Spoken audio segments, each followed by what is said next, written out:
அதிகாரம் இல்வாழ்க்கை. குறள் 47.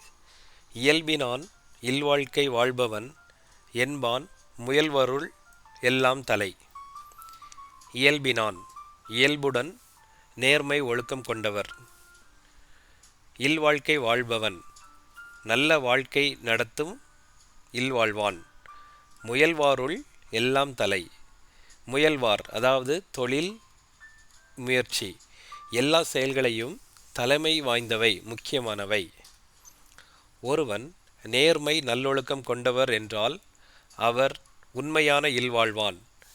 அவர் செய்யும் எல்லா முயற்சிகளும் வெற்றி பெறும்.